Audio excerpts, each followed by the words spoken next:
Sometimes you can tell the quality of a movie by the time it takes to release. And Borderlands, oh boy, you can just tell what this was gonna be, because it's taken about 6 years to release. Borderlands is the newest film based on a video game starring Cate Blanchett for some reason, Jamie Lee Curtis, Florian Mantelou, fucking Kevin Hart and Bobby Lee, and it's about a video game. That's about all I can say because I don't remember a goddamn thing that this movie's about. The only thing I do remember is that there's planets, there's Ariana Greenblatt, who actually tries to do something at least, and Cate Blanchett has to protect her or something. I don't really remember. Now you're probably thinking, why am I talking about this today? The reason why I'm talking about this one in particular is because of the box office results and the rating. You know what you're getting into, okay? You're getting into a mess when your film takes about 5 to 6 years to release.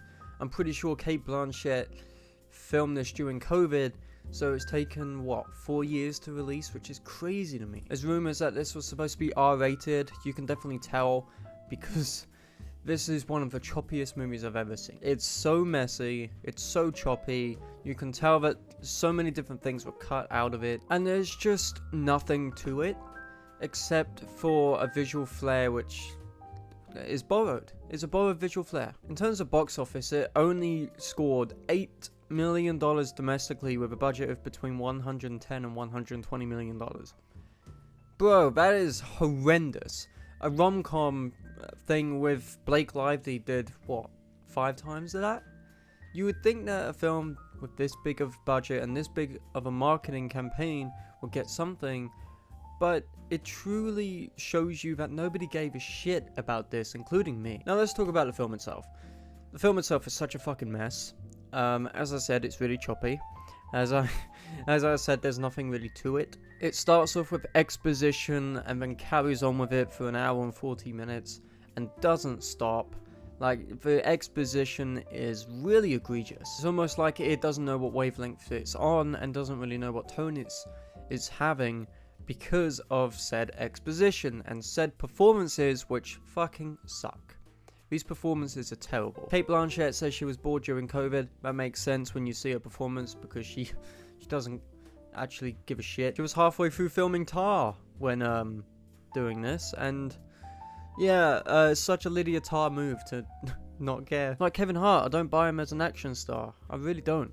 He's just not an action star, and he kind of just disappears halfway through, and you don't really see him for a little bit, and then you're like, oh, rug pull. There he is. In terms of the visuals, it's very much indebted to Guardians of the Galaxy, right? It's very much trying to be that James Gunn Guardians of the Galaxy pastiche, but it never works. It never works, and you kind of just look at this film and you're like, alright, I'd rather watch better movies than this.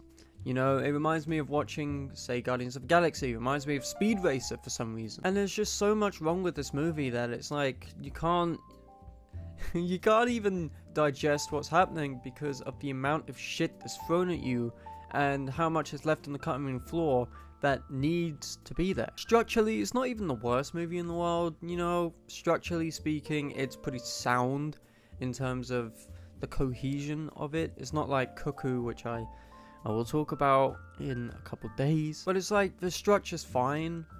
It does have the structure of Guardians of the Galaxy where it starts off with like the main character and exposition and then a mild action scene and then it goes forward, you know, the exact same formula that we're used to, and it all leads to a third act, of which is absolutely horrendous. It's one of the worst third acts I've ever seen in a movie. It reminded me of Dark Phoenix, and that's not a good thing. Honestly guys, I don't really have much to say about Borderlands.